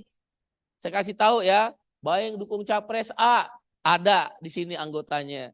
Dukung capres B ada anggotanya di sini. Dukung capres C ada anggotanya di sini. Jadi Anda elit, hati-hati, klaim-klaim aja. Nah, kalau yang 6 nama tadi kan Said Iqbal 29,8%, Prabowo Subianto 20,2%, Ganjar Pranowo 17,8%, Rocky Gerung 3,9%, Najwa Shihab 2,5%, Riza Ramli 1,2%. Tapi kan kita kalah mengajukan JR Presidential Threshold. Maka 2 nama. Siapa capres yang dipilih? Capres A. Nah, ini hasil capres. Capres A 27,3%. Capres B 39,2%. Yang belum memilih termasuk capres yang kami eliminasi itu adalah 3,5%. Tapi capres eliminasi gabungan. Ada yang belum milih, ada yang tidak memilih, ada yang rahasia, ada yang tidak tahu. Capres yang kami eliminasi tergambar di sini memang kalah dari capres A dan capres B. Jadi nggak salah Partai Buruh. Lebih rendah. Ya. Nah, siapa capres A, capres B sudah ada namanya, tapi kami nggak putuskan. Ini kan hasil konvensi. Nanti dibawa di hasil rapat presidium. Kalau ada paslonnya, paslon A dan paslon B, kesimpulannya adalah paslon A 0,0%. Paslon B 39,5%. Nggak terlalu jauh. Nggak terlalu jauh. Begitu dipasangkan, walaupun ada pro kontra, ternyata nggak terlalu jauh. Ketika capresnya sendiri 27%-an. Ketika dipasangkan, capres paslonnya jadi 27% juga. 39% capres B, paslon capres B juga 39%. Jadi yang kami eliminasi Pak Anies memang lebih kecil. Kan Pak Anies dari awal kami eliminasi. Memang lebih kecil dari 2 paslon A, paslon B. Ini survei. Diburu. Diburu. Ya Pak Kodari, Pak Burhanuddin Muhtadi sekali lagi ya, diburu. Kami punya 20 kursi. Jadi kayak saya bilang, kalau Partai Buruh sudah menentukan siapa capres, maka dia menambah pemenang, ya, akan bergembira ria. Saya pikir itu kesimpulannya. Kalau Anda tanya capres A siapa, paslon A siapa, sabar, karena kami harus rapat presidium. Tapi Anda udah punya gambaran lah kira-kira ya. Silakan menduga-duga sendiri ya. Nanti ini kami umumkan setelah rapat presidium. Ada 3 opsi dalam memilih capres di dalam presidium. Opsi pertama, memilih Prabowo Subianto. Opsi kedua, memilih Ganjar Pranowo. Opsi ketiga, tidak memilih keduanya. Tetapi opsi ketiga ini ada 2 opsi lagi. Yaitu, jangan salah tulis ya, nanti merugikan kami itu kalau salah tulis. Belum dipilih. Karena menunggu presidium. Presidium ada 3 opsi. Opsi 1, memilih Prabowo Subianto. Atau opsi 2, memilih Ganjar Pranowo. Atau opsi 3, tidak memilih keduanya. Jangan lupa tuh opsi 3, tidak memilih keduanya. Untuk opsi 3, ada 2 opsi lagi. 3A, Partai Buruh memilih di putaran kedua. Dari survei ini menjelaskan nggak mungkin 1 putaran. Nggak mungkin 1 putaran. Di internal buruh. Jadi opsi tidak memilih keduanya bisa terjadi bisa terjadi itu dipilihnya di putaran ketiga. Putaran kedua maksud saya, putaran kedua. Atau 3B, tidak sama sekali memilih calon presiden, tapi fokus pada pemilu legislatif. Demikian hasil pemaparan, kami minta maaf terlalu lama, tapi ini karena harus dijelaskan satu persatu. Ya, mudah-mudahan kawan-kawan juga jangan salah nulis, apalagi kami minta jangan keluar dari konteks yang kami jelaskan pada hari. Karena ini kalau Anda salah nulis tentang capres, kawan-kawan saya minta maaf benar. Bisa mengguncang hasil survei kami. Karena hasil survei kami ini tipis. Kalau kawan-kawan salah menulis opsi tadi, misal gini, opsi 1, pilih Prabowo. Nampaknya ciri-ciri itu tergambar dari hasil survei. Tolong jangan. Itu kan persepsi kawan-kawan. Tolong jangan. Itu bisa guncang. Diburu tuh guncang. Kok Bung Iqbal bisa berubah begini? Lah itu kan yang nulis wartawan. Apalagi kalau bikin judul. Ciri-ciri yang disurveikan oleh Partai Buruh menjelaskan. Si A, si Ali. Aduh jangan. Saya minta tolong. Karena kami susah payah nih. Ini iuran sendiri. Bayar sendiri. Tolong bener dibantu. Pokoknya kita akan umumkan. 3 opsi ya kalau untuk capres. Opsi A1 bisa saja memilih Prabowo Subianto. Atau bukan dan. Atau opsi 2 memilih Ganjar Pranowo. Atau opsi 3 tidak memilih keduanya.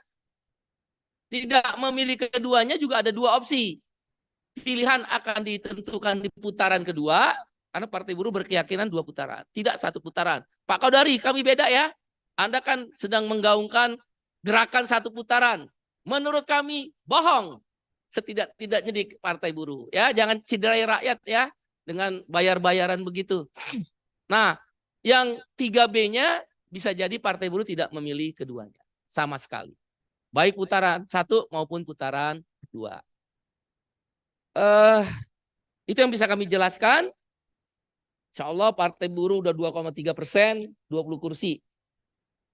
Yang terakhir, yaitu tentang isu upah minimum. Catatan pertama, 1, Partai Buruh dan KSPI menolak nilai kenaikan upah minimum provinsi atau UMP DKI Jakarta sebesar 3,6% atau dirupiahkan Rp165.000 sehingga UMP DKI dari 4,9 juta rupiah per bulan menjadi 5 juta. Menolak keras. Alasannya sederhana. Kenapa giliran dirimu sendiri kamu pikirin, giliran rakyat kamu nggak pikirin? Apa maksudnya? Kamu kan PNS. Kamu naiknya 8%. Masa rakyat naiknya 3,6%? Otakmu di mana? Otakmu di mana? Para gubernur-gubernur itu. Para menteri. Kamu dirimu sendiri naik 8%. Rakyat naiknya 3,6%. Otakmu di mana? Di seluruh dunia tuh nggak ada. Saya ILO governing body. Saya salah satu pengurus pusat badan PBB, Perserikatan Bangsa-Bangsa. Tidak ada di seluruh dunia gaji PNS naiknya lebih tinggi dari gaji swasta. Otakmu di mana? Itu alasan yang pertama. Setuju nggak PNS TNI Polri naik seperti itu? Partai Buruh dan KSP setuju. Tapi pakai otakmu. Gubernur, Menteri Tenaga Kerja, pakai otakmu. Kalau PNS TNI Polri naik 8%, maka buruh swasta harus lebih. Karena dia yang bayar pajak. Dia yang punya purchasing power, itu ilmu ekonomi sederhana. PNS TNI Polri jumlahnya berapa sih? Buruh swasta itu kan tadi udah jelas di Sosenas 57 juta. Bahkan lebih dari 60 juta kalau BPS. Nah, orang yang punya daya beli, orang yang punya bayar pajak, kok naik gajinya lebih rendah dari orang yang dibayar gajinya dari pajak. Aduh, otakmu benar-benar nggak ditaruh itu. Maka kami menolak keras. Yang kedua, beras naik 40%, telur naik 30%, transportasi dari BBM yang lalu naik 30%. Kontrakan sewa rumah di mana-mana naik 50%. Sewa kos itu buat buruh. Masa naiknya 3,6%? Otakmu ditaruh di mana? Oh, ada indeks tertentu. Kan saya udah bilang, usulan Serikat Buruh dan Partai Buruh, indeks tertentunya itu 1,0. PNS TNI Polri itu indeks tertentunya 1,0. Makanya dia naik 8% berasal dari inflasi 2,8% ditambah indeks tertentunya 1,0 dikali pertumbuhan ekonominya 5,2%. Maka 2,8 ditambah 5,2, 8%. Sekarang saya mau tanya, Menteri Tenaga Kerja, indeks tertentu alfa yang kamu bikin di dalam PP itu, dijelasin nggak sama Presiden? Dari mana asal 0,1 sampai 0,3? Informasi kami dapat, dan beliau tidak lupa ngomongnya. Kementerian Tenaga Kerja pakai CSIS. Maaf ya, CSIS saya tidak menyerang Anda. CSIS itu bagian yang dipakai oleh Soeharto. Yang dari dulu, kalau naikin upah 3 tahun sekali. Maaf ya CSIS, saya nggak menyerang CSIS. CSIS adalah satu lembaga yang dipakai Orde Baru pada masa itu. Masa itu, saya tidak bicara yang sekarang. Yang selalu merekomendasikan upah itu tidak naik. Kok dipakai lagi sekarang oleh Menaker? Coba buka, umumkan oleh Menaker. Berani nggak? Bahwa 0,1 sampai 0,3 adalah hasil penelitian CSIS. Berani nggak Menaker? Ayo debat mas saya. Ayo buka CSIS. Kenapa dia ngasih alfa 0,1 sampai 0,3? Enak aja kamu pikir negara ini milik kamu aja mau kayak Orde Baru lagi. Kamu jelasin nggak sama Bapak Presiden Jokowi? Menko Perekonomian, Menteri Tenaga Kerja, Menteri Perindustrian. Dijelaskan nggak sama Presiden Jokowi tentang 0,1 sampai 0,3 itu CSIS yang bikin dan asalnya dari mana? Kok orang dipaksa? Nah, itu kawan-kawan, kenapa kami nolak? Dan kamu juga terancam kawan-kawan media. Naiknya upah kecil banget 3,6%. Nanti kalau pertumbuhan ekonomi di bawah 5%, inflasi di bawah 2%, kamu naik upah 1%. Mana ada negara yang naik upah 1%? Kau pikir saya orang bodoh? Saya orang dunia, tingkat dunia saya. Ayo debat mas saya CSIS. Saya tidak ingin semua saya marah benar. Kau hancurkan buruh seperti zaman Soeharto lagi. Termasuk jurnalis. Termasuk kawan-kawan yang bekerja di pabrik-pabrik, di kantor-kantor. Kerah putih, kamu jangan sombong-sombongan. Ini dikembali ke zaman Soeharto. Tentang upah. Tentang upah. Saya tidak begitu yakin Pak Presiden Jokowi dijelaskan dari mana alfa 0,1 sampai 0,3. Sehingga Pak Jokowi nggak punya sense. Upah buruh kok naiknya lebih kecil dari PNS setengahnya. Nah alasan itulah beras naik 40%. Alasan kedua ya kenapa kita tolak. Beras naik 40%, telur naik 30%. Saya ini orang ekonomi, tapi saya nggak jago ekonomi. Tapi kalau mau debat sama CSIS, sama menteri, saya berani duduk sini. Menko Perekonomian. Kan nggak pernah mau. Menghindar terus untuk diajak debat. Diajak debat selalu menghindar menteri-menteri itu. Ayo duduk sini. Ya setidaknya kamu hormati saya lah. Presiden Partai Buruh. Kecil-kecil juga udah presiden partai. Selevel kita. 20 kursi ya menurut survei. Menurut survei. Lah 20 kursi kan lumayan. Di atas P3. Menurut survei. Pak Kodari ya. Pak Kodari jangan tepuk lagi konferensi pers. Pak Kodari kan katanya survei adu survei. Ayo. Kalau perlu Kang Asep berhadapan-hadapan dengan Pak Kodari. Saya tahu benar Kang Asep adalah orang yang lebih top. Tapi saya nggak perlu jelaskan siapa Kang Asep. Ya, udahlah menteri, cukuplah berbohong itu. Menko Perekonomian, Menteri Tenaga Kerja, Menteri Perindustrian. Ayo debat sama saya, Presiden dia selevel A.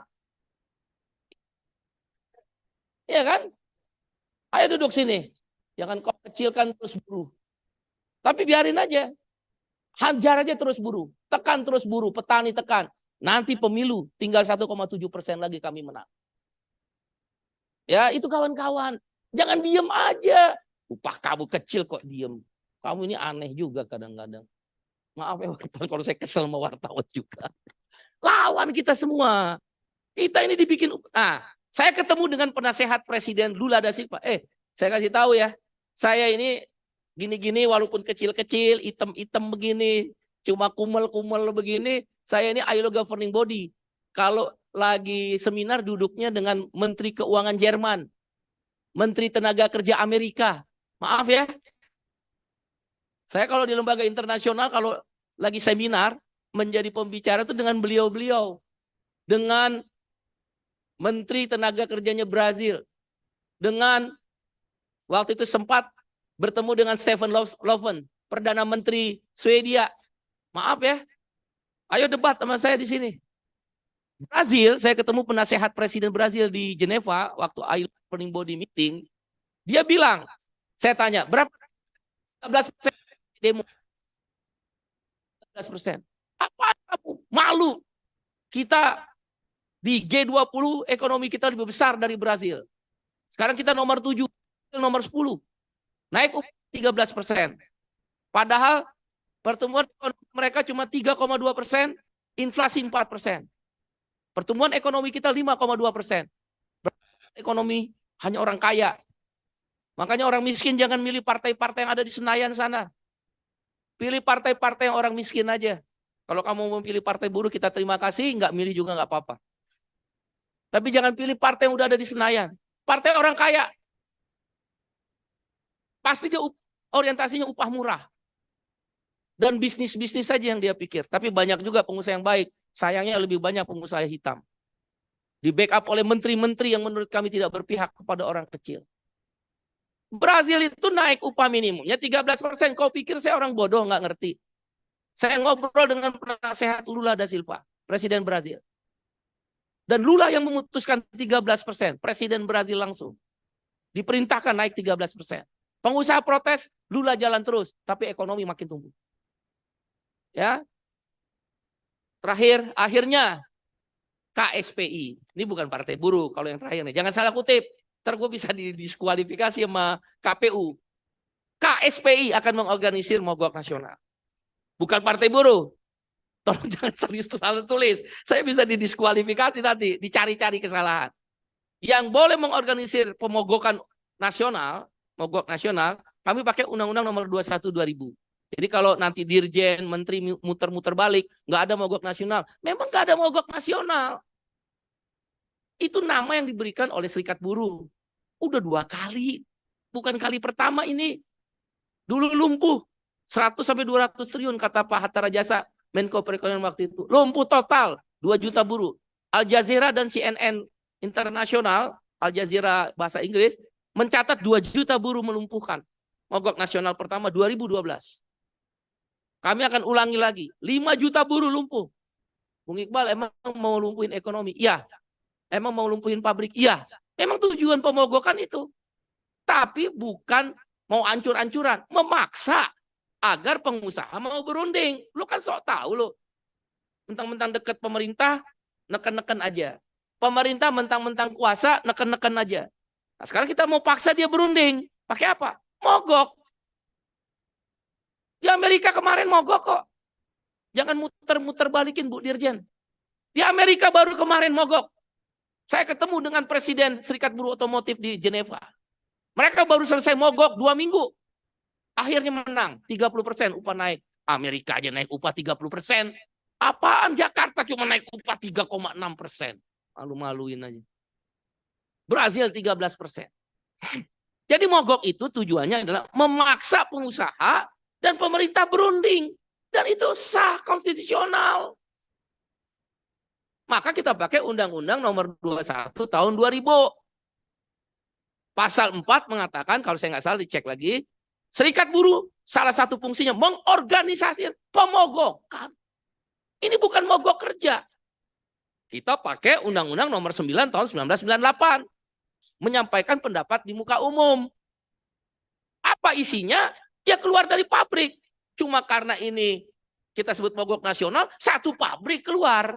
Kalau yang teman-teman lihat demo di istana, demo di DPR, itu namanya perwakilan. Pakai Undang-Undang nomor 9 tahun 98. Boleh nggak satu pabrik kita minta? Ya boleh. Asal dikasih tahu. Ya Bu Dirjen jangan pura-pura pilon. Bu Menteri jangan pura-pura pilon. Boleh. Aparat keamanan nggak boleh ngelarang. Biasanya perwakilan pakai Undang-Undang nomor 9 tahun 1998. Hari ini kami akan tentukan satu pabrik. Nah, Anda bayangin kalau 100.000 pabrik keluar, 5 juta buruh. Apa yang salah? Apa yang salah? Amerika aja 2 minggu dia mogok. Tapi bukan mogok kerja. Kalau mogok kerja pakai Undang-Undang nomor 13 tahun 2003. Berunding dulu dengan perusahaan. Enggak selesai, berunding lagi. Sampai kapan? Nanti sampai udah pemberian gaji baru selesai. Maka kami nggak pakai Undang-Undang nomor 13 tahun 2003. Jangan pura-pura pilon, menteri-menteri. Boleh nggak pakai Undang-Undang nomor 9 tahun 1998? Loh, perintahnya boleh. Dan di Undang-Undang nomor 21 tahun 2000 dibilang, serikat buruh memegang fungsi, boleh. Negara membolehkan, konstitusi membolehkan melakukan pemogokan. Apa yang salah? Cuma kami pakai metode unjuk rasa, bukan metode mogok kerja. Unjuk rasanya bagaimana? Seluruh pabrik kuras.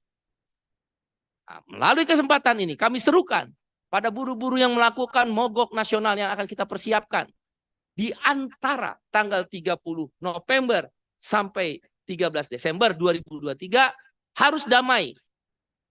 Nggak boleh memaksa orang yang nggak mau mogok.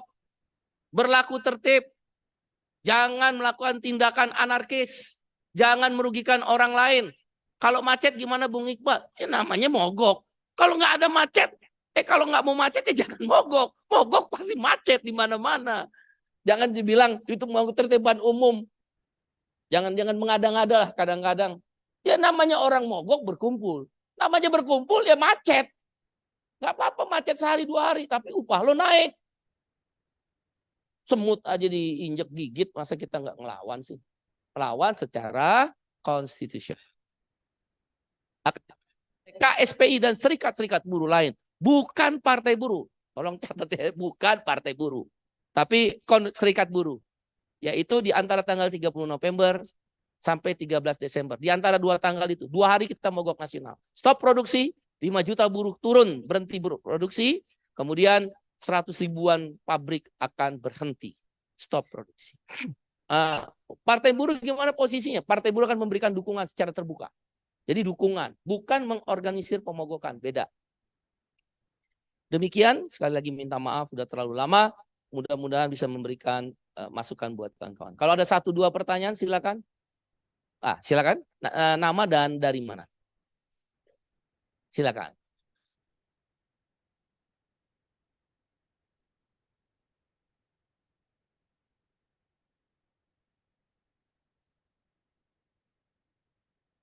Nggak mengabulkan. Di seluruh dunia, pemogokan itu selalu ditentukan dulu jumlah harinya. Karena kita juga kita bukan mau menghancurkan perusahaan. Kita nggak mau menghancurkan. Itu seperti gini, boikot produk Israel dan afiliasinya. Itu bukan berarti ingin karyawan-karyawan yang kerja memaksa Israel dengan boikot itu kan lumpuh ekonominya. Dia berunding menghentikan perang. Itu maksudnya. Sama pemogokan. Pemogokan itu bukan ngancurin perusahaan. Saya katakan dalam kesempatan ini kepada kawan-kawan pengusaha. Betul kami melumpuhkan pabrik, tapi tidak ingin menghancurkan perusahaan. Karena itu tempat kami bekerja, sawah ladang kami. Tapi kami ingin memaksa kamu tekan itu pemerintah. Bahwa kamu terkena dampak akibat kebijakan pemerintah itu. Untuk apa? Berunding.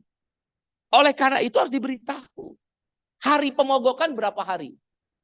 Di seluruh dunia begitu. Misal kayak di Amerika 1 minggu pertama. Kemudian nggak berhasil, perpanjang lagi. Begitu. Kemarin Serikat Buruh Otomotif UAW namanya. United Automotive Workers. Serikat buruh terbesar di Amerika. Begitu. Nah, kami juga begitu.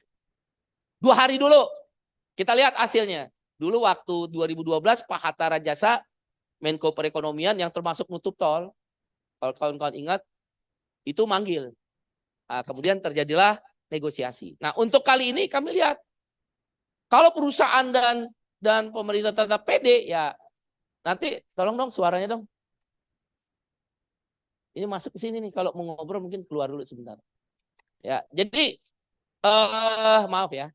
Jadi kita akan lihat mereka mau nggak menghargai buruh. Pemogokan tujuan adalah memaksa berunding, bukan ancur-ancuran. Kira-kira demikian. Kita akan lihat setelah 2 hari itu apakah pemerintah dan pengusaha merespon. Kira-kira demikian. Kita akan diskusikan. Bisa jadi. Bisa jadi. Biasanya begitu. Sampai berhasil. Dengan melihat resikonya ya. Dengan melihat resiko. Semua resiko dipertimbangkan. Ya, semua resiko dipertimbangkan. Apalagi ini mau pemilu. Sekali lagi bukan partai buruh yang mengorganisir pemogokan nasional. Tapi serikat buruh. Antara lain KSPI yang udah fix nih ya. KSPI. KPBI Ilhamsah. KSBSI Darta Tapahan. Ada 50 federasi tingkat nasional yang sudah firm mogok nasional. Bu Dirjen ya, kami nggak main-main nih, Bu Menteri. Yang sudah firm federasi itu FSPMI, ini yang terbesar nih. SPN, terbesar. CAP, nah, ada beberapa yang lain sedang kami ajak. Ini udah 3 besar. Ini 3 besar aja lumpuh ekonomi. Lumpuh. Kalau Anda tantang-tantang kami jalankan. Oleh karena itu sebelum dilakukan pemogokan nasional, saya minta gubernur dan bupati wali kota sebagai pemimpin serikat buruh. Dengan segala hormat, naikkan upah minimum 15%, jangan 3,6%. Gubernur DKI karena birokrat, ini semua kan gubernur birokrat semua. Nggak ada sense politik, biarin aja. Ntar lihat aja, kantor-kantor mereka lumpuh aja. Tapi sekali lagi, mogok ini damai, saya serukan pada buruh. Mogok ini damai, tertib, tidak boleh anarkis. Tidak boleh mengganggu kepentingan orang. Kalau macet itu biasa. Tinggal kita atur aja. Bagaimana membuka 1 atau 2 jalan. Ya, demikian. Ada lagi? Dari? Sudah. Singkat aja ya. Karena udah siang.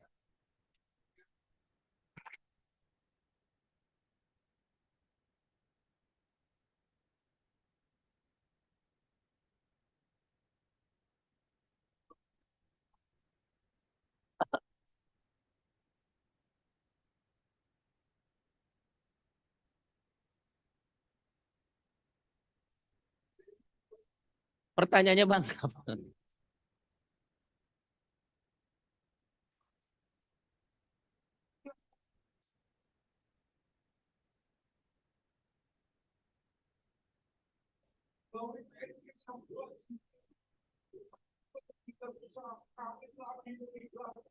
Baik.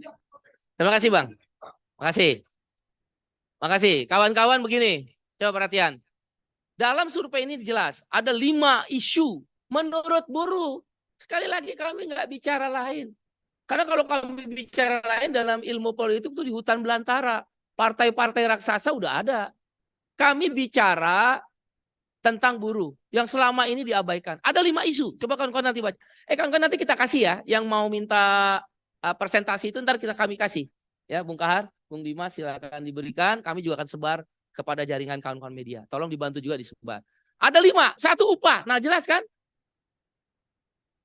Sebelum upah ada lebih dari 80% menyatakan yang paling keras melawan Omnibus Law itu partai buruh. Ya kami akan main di situ aja.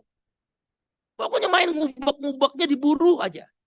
Nah 5 isu itu adalah 1 upah. 2 pesangon. Kamu tahu nggak?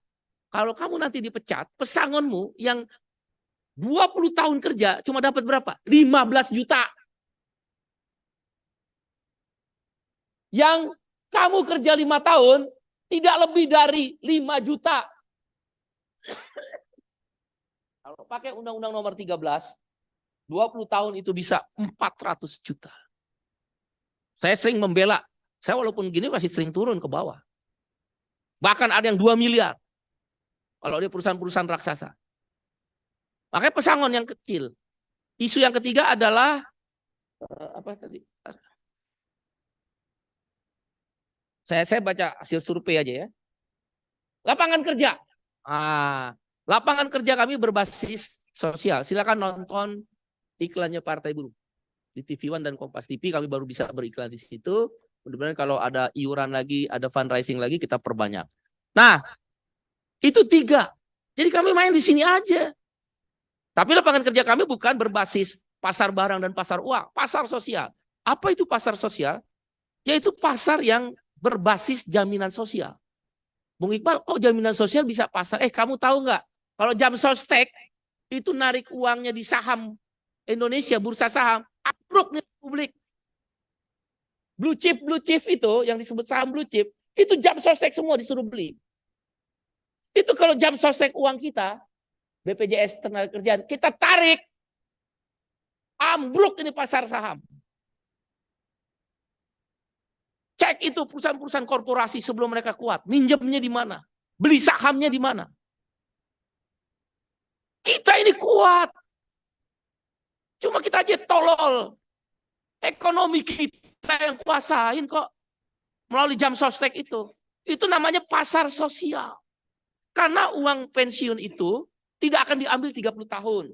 Uangan JHT kan hanya di PHK aja diambil. Itu uang ngendep. Yang pakai siapa? Korporasi. Melalui pasar saham. Siapa yang megang blue chip pasar saham? Jamsostek. Periksa kalau Anda jago di media-media analis ekonomi. Suruh Jamsostek tarik semua. 60% uang Jamsostek dari total hampir 500 triliun. Semua ditaruh di pasar saham. Itu kekuatan buruh. Ntar kalau ada partai buruh, kita mainkan isu itu di parlemen. Kalau dia nggak mau, kalau gitu lo kasih APBN untuk jaminan makanan orang miskin 180 triliun. Untuk bikin rumah supaya kita murah 100 triliun. Itu gunanya partai, saudara, asal kamu tahu. Saya ini ngerti karena saya belajar di Eropa, Nordik. 2 tahun saya di Jerman, 2 tahun saya belajar di Nordik. Bukan tinggal ya, belajar. Ini negeri kaya raya. Negara kita diciptakan seperti Nordik oleh founding father Hatta. Baca itu Pancasila sila kelima. Keadilan sosial bagi seluruh rakyat Indonesia. Itu adalah negara-negara welfare state. Gak ada welfare state di sini. Versi siapa welfare state? Oke ya. Jawab pertanyaan silakan. Satu lagi terakhir dari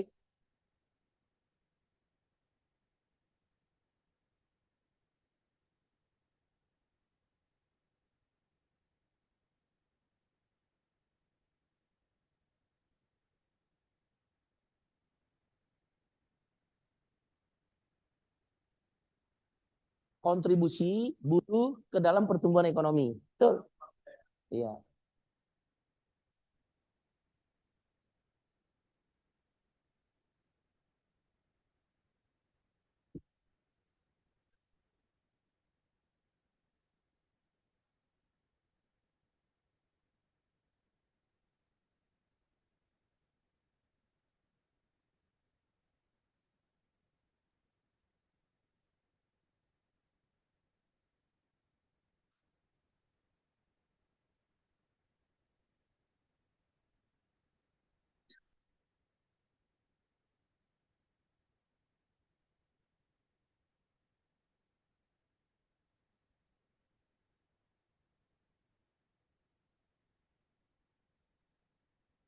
Oleh karena itu, untuk menjawab pertanyaan kedua, mogok nasional.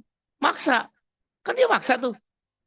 Cuma kawan-kawan media nggak kejar sih. Saya nggak pernah lihat analisa kawan-kawan media. 0,1 sampai 0,3. Itu dari mana? Kejar.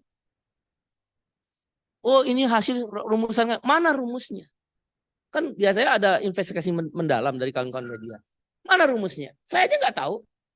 Yang saya dikasih tahu, seingat saya ya, sekali lagi, saya minta maaf dengan kawan CSIS. Katanya CSIS yang bikin laporan itu. Jadi menurut CSIS, kalau dianalisa, kita nggak pernah tahu analisa apa, metode. Saya bukan orang bodoh. Saya ngerti tentang statistik. Cuma nggak canggih.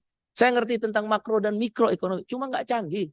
Tapi kalau mau sekedar debat, sama menteri pun saya bisa bikin mereka kedodoran debat. Saya bisa bikin kedodoran mereka debat. Karena saya tahu mereka hatinya bukan di buruh, hatinya di pengusaha. Pasti akan dicari-cari alasan yang kalau kita ngerti, misal tadi, kalau kita ngerti 0,1 sampai 0,3 dari mana, pasti mereka kedodoran. Ayo debat sini sama saya. Menteri-menteri, saya debat terbuka. Menteri Tenaga Kerja, Menteri Menko Perekonomian. Kenapa 0,1 sampai 0,3? Apakah kamu udah laporkan kepada Bapak Presiden Jokowi tentang dari mana asal angka itu?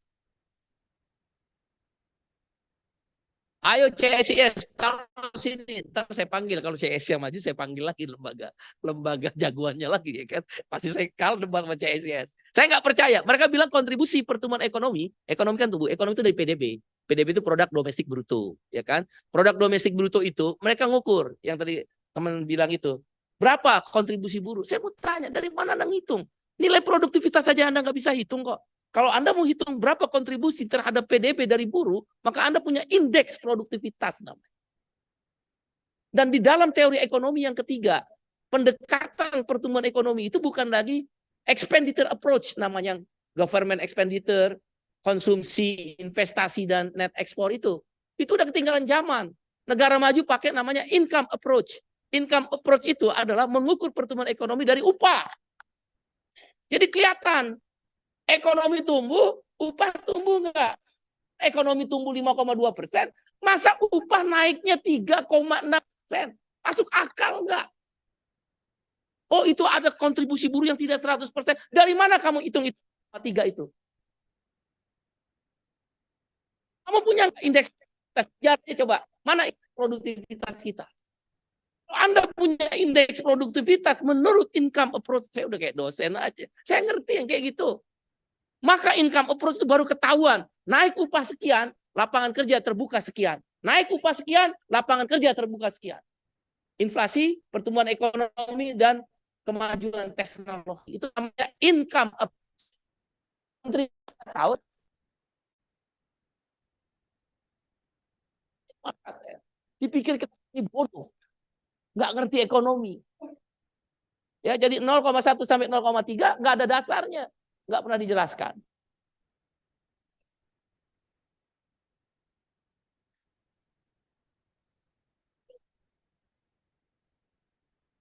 Orang Kemenaker waktu rapat. Tapi kalau dia mau ingat, tapi kalau saya buka begini, pasti dia akan mengelak-ngelak. Ya udah kalau gitu buka aja datanya. Ayo sini buka datanya. Kalau kami kan jelas, riset Indobarometer misal. Kejar aja. Oh ngelak-ngelak. Kalau gitu buka aja datanya. Gitu. Terakhir. Dari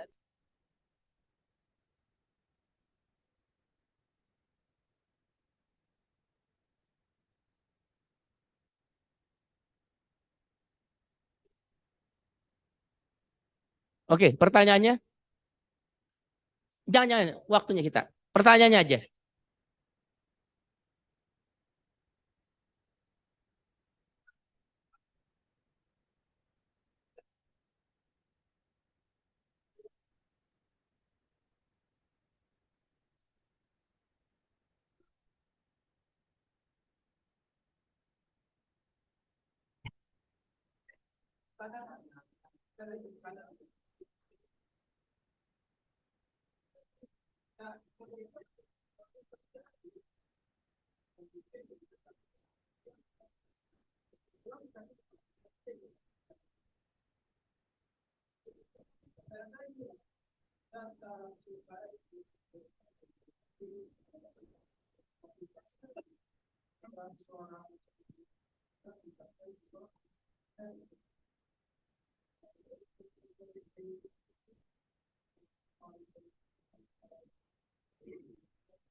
Terima kasih.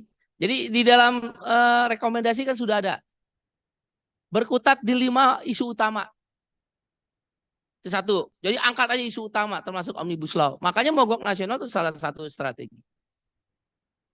Yang kedua, strategi langsung datang ke pemilih. Bahasa kami sapa pemilih. Pulang kerja kita disapa tuh. Partai lain nggak bisa, diusir Mas Satpam. Kalau partai buruh Anda bisa lihat video-videonya. Pulang kerja, pilih partai buruh. Pulang kerja, pilih partai buruh. Misal di KHT ada 40.000 buruh pulang kerja. Kan itu udah nggak lagi hubungan dengan perusahaan kalau udah pulang kerja. Pilih partai buruh. Nah itu cara-cara yang kami lakukan. Langsung datang ke konstituen. Ya. Di pemukiman-pemukiman buruh dipasang atribut buruh. Kita nggak, Anda kalau lihat di jalan-jalan utama nggak ada. Memang kita nggak mau. Kita di pemukiman. Ya kira-kira demikian. Oke ya, terakhir ada lagi 1, 2. Yang mana? Ya, 15% itu kompromi atau tidak, kan mogok nasional nanti menentukan apakah tadi permintaannya direspon atau tidak. Biasanya akan ada negosiasi. UAW, Serikat Buruh Otomotif Amerika, dan Lufthansa di penerbangannya Jerman, begitu pula TGP di Perancis, Serikat Buruh Kereta Api, biasanya mereka akan mencapai titik temu di angka 70 sampai 80% dari yang dituntut buruh biasanya. Oke, tadi dari mana? Iya, pasti. Kita harapkan negosiasi. Nggak mungkin kita nuntut 15% plek mati, nggak mungkin. Bisa aja, tapi mogoknya mau sampai kapan? Itu yang jadi persoalan.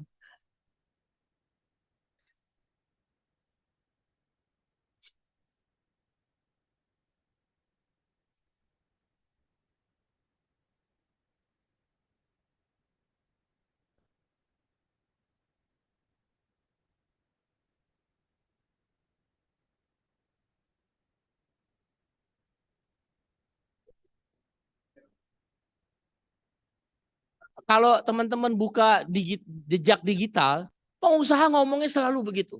Kabur, investor keluar. Apa yang kita minta aja, selalu investor keluar. Mana ada yang keluar?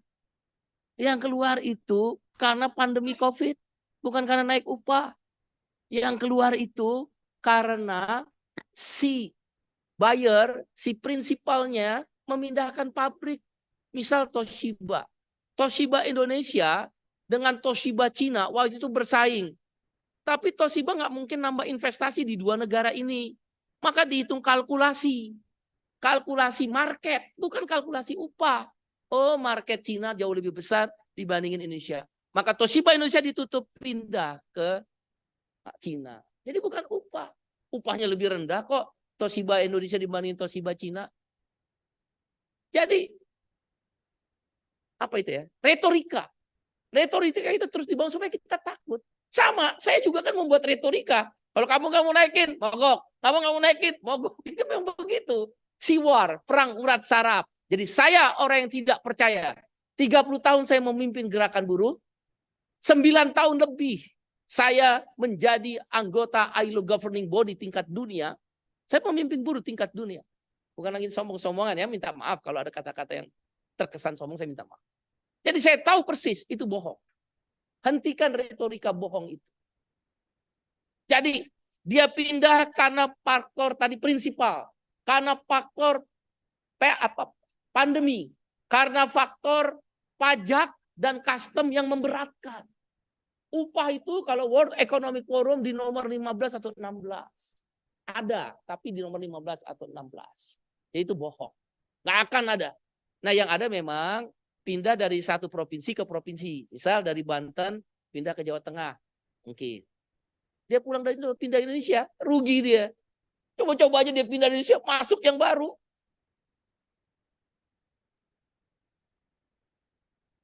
Itu udah sering ya, saya ulang lagi. Boleh ya, karena Anda tanya saya ulang lagi. Satu, hasil survei daripada Litbang KSPI dan Partai Buruh, KHL, kebutuhan hidup layak, 64 item. Itu disurvei, naiknya 12 sampai 15%. Itu survei.